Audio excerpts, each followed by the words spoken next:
EdTech Mondays Uganda is supported by the Mastercard Foundation Center for Innovative Teaching and Learning and the Innovation Village. Welcome. After 2 years of engaging discussions on EdTech in Uganda, a discussion on its challenges, prospects and observable outcomes has shown such immense potential for its growth. In this month's edition, we ask our experts what strategies have yielded positive results and how can the current momentum be sustained. Welcome to this edition of EdTech Mondays, and thank you so much, my audience today, for the first time for being here, and my panelists today. I'll start with introductions. Maybe we'll start with you. Yes, thank you, Raymond. My name is Charles Yakani. I work with Cyber School Technology Solutions as an e-learning manager, but we also run a project with higher education, particularly dealing with system strengthening and in higher education using e-learning as a mode of transmission. We are working with 7 institutions in the first phase, and then after the pilot, we'll go and work with about 16 more, so to make it about 23 institutions. And this Uganda e-learning initiative is also proudly sponsored by Mastercard Foundation, whom we work with closely. So in that project, I am the lead for digital pedagogy, instructional design, and content development, which is a key area in the use of technology in teaching and learning. For benefit of my audiences, yes. What is e-learning? They might just be encountering the word for the first time. Oh, e-learning. This is a way of using technology to teach and learn. And in using technology, you could use radio in the old ways. Radio is part of electronic learning. So when you say E, is basically electronic learning. So you can use radio, you can use internet, you can use devices, all these put together from electronic learning, so e-learning. All right, thank you. Rovens? Thank you so much, Raymond. My name is Rovens Kabahinda. I work with Women in Technology, or WITU, as a program lead called Girls. And WITU's vision is zero technological gender gap to improve women's lives. And with that, we have tried to incorporate in several programs on how to actually achieve the vision. And one of the programs that we do is called Girls Programs. It runs in secondary schools in Uganda, East, West, Central, and in the North. We have so far reached 65 districts, and we have touched lives of over 6,000 women. Yeah, thank you so much. All right, thank you. Godfrey? My name is Godfrey Mukisa, a student of computer science at Uganda Institute, UICT Nakawa. I'm a techpreneur and I found a company, Philnat Foundation. It's non-profit. It's an EdTech company. Through the Philnat Foundation, I realized that the world today is teamwork. So I started up an initiative as a platform to bring together stakeholders, the technologists, the educators, the learners, the parents. We can, all of us, come together and find solutions in education. The approach is peer-to-peer, because I was able to start even teaching ICT because I learned from the peers. Now I've gone back to school to learn, so that I can get more knowledge. Thank you so much. All right, we're going to pray for you to succeed in school. Charles, I wanted to start with you. The success of EdTech in Uganda has really been because of the threat that COVID had on the education system. But after 2 years now, it's a fixable future in Uganda's education system. What would you say have been the great opportunities for EdTech ecosystems to come together, and what challenges do they now face that they are together? Yeah, indeed, as you mentioned, thank you, Raymond. As you mentioned, EdTech really was isolated. It was every institution for themselves. There was no convergence of ideas that let's come together as institutions to try and see how EdTech can be used as an accelerator of learning. Now, COVID brought that reality home, that as institutions, even government, there is need to think deeply about use of technology in teaching and learning. So there have been a number of partnerships that have been forged because of that. This opportunity needs not to be let go. So in terms of component of zero rating sites that are educational in nature can be taken up very seriously. So I think that's, for me, is a very big gain that as government or as institutions we should rally behind. I'm going to get back to you on private sector later, but maybe I bring Rovens in. The question before COVID was that there was this gender divide in education in which girls were being left behind. Then EdTech came along during this COVID-19 period, and it wasn't discriminatory, though that the practices remained pretty much the same. Would you say there have been some successes in bridging that gender divide using EdTech, and can they be sustained? Thank you so much. I would say yes, they can be sustained.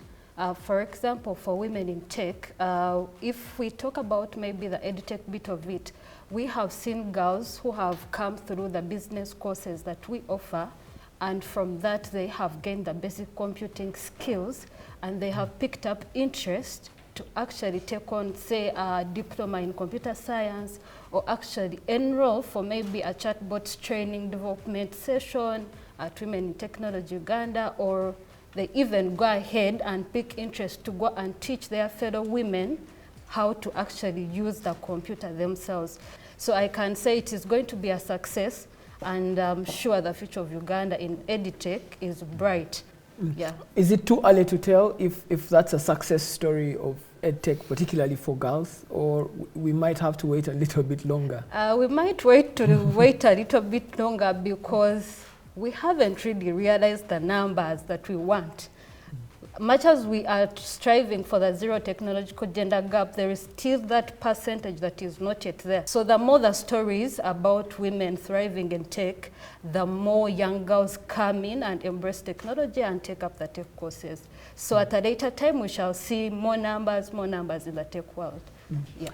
Charles, I want to come back to you. I didn't forget the question that I wanted to ask you on the private sector. Somebody is shouldering the burden of EdTech remaining a success story, and that's government and private sector. When you say you want to have internet connectivity across the country, somebody has actually got to fork out their own money to build the kind of infrastructure that you want. How do we lighten the load across the EdTech sector so that everyone shares this burden? Government is doing its bit. Of course, as private players, possibly it will be very difficult for the private players to put in money to, say, take fiber 500 or 500 kilometers away. So the government has done a lot in extending connectivity. When we reach the last mile, how does it get to a classroom 500 kilometers away? How does it reach a village 300 kilometers away? Now that's where the issue of public-private partnership should come in. If that can be encouraged, then I think everybody should be part of the ecosystem, and the concept of no one should be left behind should actually be actualized. So part of it is ensuring that devices are as affordable as possible through PPP. Many people say government should take the initiative, and we've had government people on this panel, and one of the things they've told us is, we've taken great initiative, we've given you a fresh curriculum, we've created a regulatory environment for success, but when people succeed in the ecosystem, they don't want to work with government to scale the success stories. So everyone does their small thing in their silo, doesn't give it back to government. Are you having conversations with regulators to say, this is a successful program, can we scale it across schools? And we can work together on delivering that. Thank you so much. I do not think it is the case with WITU, because I have seen Women in Technology Uganda work with the government. For example, we have worked with UCC to be able to scale up to those different schools across Uganda in the underserved communities. Yeah, but we have worked with government. All the stakeholders can be able to work together, the policymakers, which is the government, then we can be able to thrive. Godfrey, how are you succeeding in bringing these various stakeholders to appreciate the role of EdTech in their lives? Well, through realization by everyone that there is need for EdTech, people are looking for solutions. And for us, the government has launched the digital roadmap, and there are 5 pillars. And for us, we are concentrating on 1 pillar of digital skilling, and we're doing it holistically. That's why people are coming up to be part of us. So through the 5 years we have been doing the research, we have been able to come up with the customized modules. And we appreciate the government through the NCDC. When they did the lower curriculum, they did a draft ICT integration curriculum framework, but people don't want to use it. It's very rich. And I want to tell you, if we are going to effectively integrate ICT, there is a formula that I have that we use CCPA, curriculum, content, pedagogy, and assessment. So that's how we are capturing that's our success. What's the way forward, Charles? What does the way forward for EdTech look like now? If we should exert effort, where should we put it? I think the earlier question points at that, the one you asked about working in silos. It will defeat the purpose if we don't work together. I'm sure there are different EdTech players who bring in different attributes to the pool. So it's extremely important to work together. If there are those who are creating content, create content together. There are those offering platforms, come together in this sector. Don't leave the regulator, that is government, to come in with the policy. I think for me, I'll go back to the matter of policy.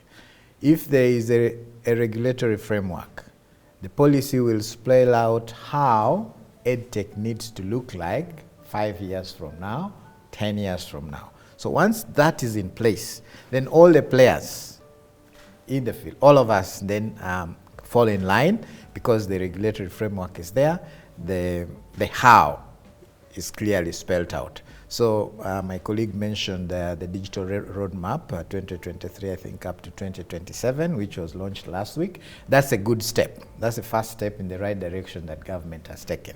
So once that everybody is in the know of what needs to be done, then we work together, we bring in our strengths. Those of us who are focusing on higher education, how are the institutions doing research in order to push the agenda of EdTech for the next 5 years? Is there an issue of collaboration? Because if we do not collaborate in this space, I don't think we're going anywhere. So that for me is very critical, looking 5 to 10 years from now, looking at the issue of connectivity. I think connectivity is very important, and I'm also happy to hear that there's a move by government to reduce the cost of internet. So that is very important. It's really to push the agenda, because if you want to push content, you're going to talk about, we are now talking about artificial intelligence, VR, all these things will need a lot of bandwidth. And for us to have that, the cost must come down, regulatory framework. So I think the future is bright, but we all need to come together as players in the field to bring our strengths, so that we can, in learning we call it scaffolding. We can scaffold our strengths in order to go to a higher level. All right. Yeah. What's the way forward for you? Thank you so much. The way forward, I would say, if we create content, say for example, we want to teach the learners ICT integrated into their learning curriculum. If we create the content as the content creators, we need to make sure that the teacher who is supposed to pass on the skill to the learner is actually well equipped themselves.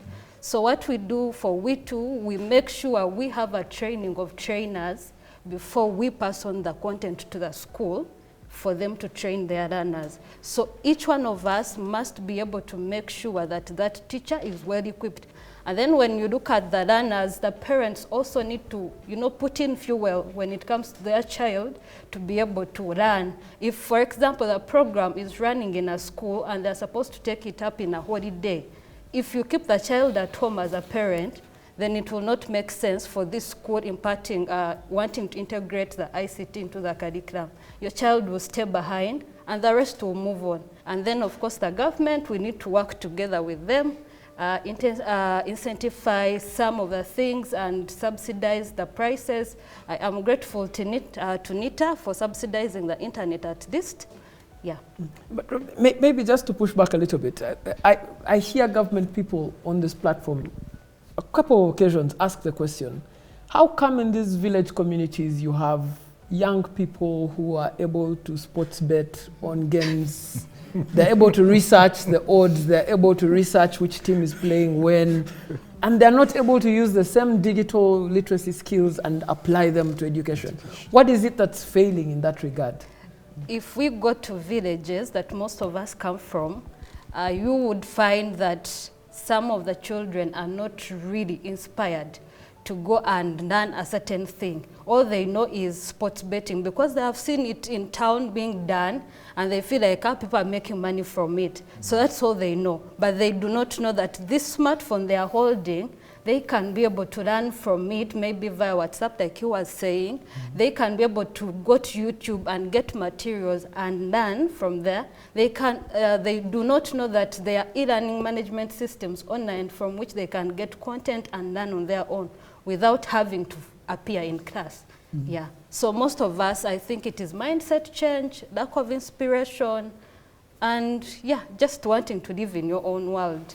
I see that you're itching to say something. Yeah. Then I bring in. Yeah, that's interesting. I've interacted with young people and I've asked the same question. They are able to invest 1,000 shillings or 2,000 shillings to load bundles to check Premier League results. But then they are not, when it comes to education, they say, I don't have internet. Oh, I don't have data. So yeah, that question has come up. So it goes back to now the content. As content creators and as teachers and instructors, how do we make content interesting such that a student or a learner is able to invest the 500 or the 1,000 shillings in order to just access that content? So it's a question, is something that as content creators we must think about so that we are able to, in the education space, to compete with Premier League, create content that is engaging, that a student is able to invest a little money to get data just to be able to access that content. So I think that is something I wanted to add. All right, thank you. I'm going to ask Dr. Ndomala to contribute to this conversation, but as we come to her, maybe Godfrey, what do you think is the way forward in this regard? Way forward, I would still say teamwork. We should work together.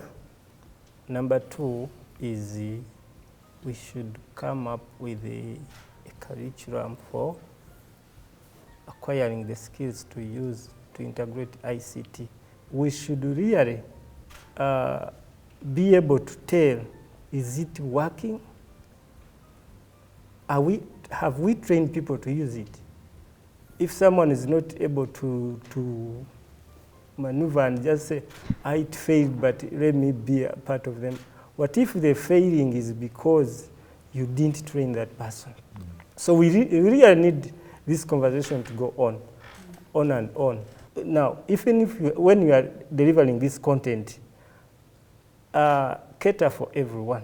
There are people who can learn better with videos and the presentation, and they can print out and read. So please, we should really sit down and strategize, not just do. And the culture of copying and not learning from others should stop. Let us just learn from others and see what is working.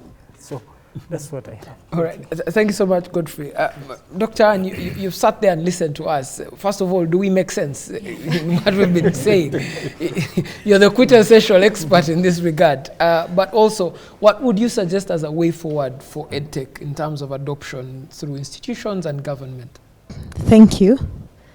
I mean, I'm glad I'm part of this. I'll introduce myself. My name is Agnes Frida Namlindwa Lumala. I'm the academic registrar of UICT, the ICT Specialized Institute of Government under the Ministry of ICT and National Guidance. This is a great conversation you've chosen to bring me into, being a stakeholder that is bridging ed with tech and yet expected to deliver very loudly on tech. I think the products and the kind of conversations that are going on in my space, you have tested. The way forward to me is to bring the education side of things, where the expert, sits a lot more, to keep up pace with the movement in technology. All of us who are dealing with EdTech somewhere, somehow, are struggling with the paces. The pace at which, say, instructional methods move, and rightly so, because of the shape of that space, versus the rate at which gadgets evolve, software moves. Even in their conversation, you can already sense is an issue. He's talking about allowing gadgets into schools. If we go talking about it with him, the pace is extremely important for right reasons. On this other side, it's weighing down things. So I'm glad that government has stepped up. It is very intentional on balancing both sides. And if I look at the digital education strategy that has paced up to now start assisting that which is asking, to say, in this strategy, we are saying everybody that's touching this matter, please don't approach it from a don't bring, gadgets to school approach to how do we bring them in a regulated manner so that it is beneficial. So for me, in summary, the way forward is to find ways to match up the paces. And I'm very glad we now have the doctor, and they are bridging when they start talking about things like M-learning, mobile learning, and so on and so forth. But away from that, I would like to now also put a question. Doctor, how do we not leave the adult learner behind? We had picked up a pace, of interest of the adult learner to go back to school to just learn things, whatever they were. Now, EdTech seems to have come in with can I call it a silent stereotype? That when you top this up with tech, then you're talking to the young people. I've had the conversation going into betting, and I was extremely excited because you were now giving pointers to my question. So I am asking from the education specialist. And I know that the answer can't be finished here, but just a sneak peek for the rest of those who are watching us or listening to us. What do we do to not throw away our successes with the adult learners? All the stories we used to have of the 91-year-old coming to class and, as EdTech picks up. I think you are. I think in the EdTech space also there is this classification of the digital natives and the digital immigrants now, that space. And you are tending to pointing at the digital immigrants, right? Now, those need to be supported. Those need to be supported through I think in the education space, what we call continuous professional development, we need to be intentional about that. Training institutions need to provide a safe space for the digital immigrants to be able to feel safe in upgrading their skills of technology in a safe space. It would be very hard for you to put the immigrants and the natives together in the same space. That can be quite challenging because the jargons are different, the way. So as educators, it's important to create that space for continuous professional development for the immigrants, also online. It's very important to experience. If tomorrow or even today you are asked to teach online and yet you have never experienced online learning, then it will be a very tough ask. So it's important to have spaces where people like that, andragogy, I think it's called andragogy. Yeah. So for them to be able to learn, adult learners to learn in a safe space, but online, to experience online learning, then they can be able to transition. So most of whether you're teaching them just how to use a computer, is it possible to create a small course which is animated, full of illustrations to help them to catch up faster? Those are the kind of conversations I think we need to have in order to promote the adult learning online. I think that can happen. The tools are there. It is possible. Right. So in my closing remarks, I would like to say that this EdTech space is big and the opportunities are immense. I think there's a research that was done around 2019, released in March this year, that in Uganda this is going to be a big business of over $256 billion. So that research is there. So that means it's a big thing. So as stakeholders, we need to catch on to it. Are there startups that can be supported, innovators? Off the record, there was conversation about accidental innovators. Can we have intentional innovators, right? Who are going to push all the apps that we can think of that can compete with games, but learning games, right? So M-learning is powerful. We need to focus on that. And at Cyber School, under the Uganda e-learning initiative, it's one of the things we want to pilot very quickly, M-learning at high institutions of learning, so that people can quickly do courses that make meaning to them. So going forward, I think we need to work together on that. All right, thank you. Your concluding remarks? Thank you so much, Raymond. My concluding remarks to this would be collaboration from every stakeholder involved in this.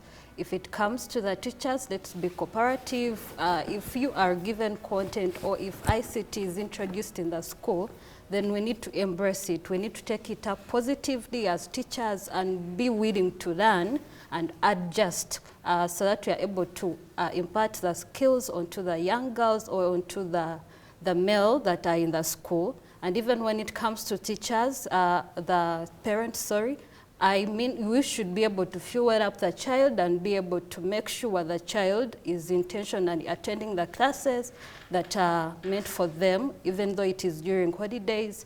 Let's support each other. Let the government support the EdTech startups that are coming up. Let us be able to, fuel each other and be able to work together to ensure that this EdTech system can thrive more and more and more. Yeah. All right, thank you. What were your concluding remarks? All right, thank you so much. I will say, this one has been said by many, but I will echo that teachers, technology will not replace teachers, but teachers who are using tech will replace those who are not. We need to integrate the employability skills in the teaching. So these conversations should continue and should work together, not compete with each other. Sectarianism should stop. We should work together. This is our Uganda, this is our Africa, this is the global village. So, all right. Thank you so much. Thank you so much, my panelists. Thank you so much, my audience, for the first time. And to you, the audience who's watching us from home, thank you so much for partaking in this conversation. EdTech Mondays, of course, is a conversation space for stakeholders to speak to each other and get solutions and speak about the challenges that they face in the EdTech eco space. We'll be back again next month with the next edition of EdTech Mondays. Have yourselves a good time. EdTech Mondays Uganda is supported by the Mastercard Foundation Center for Innovative Teaching and Learning and the Innovation Village.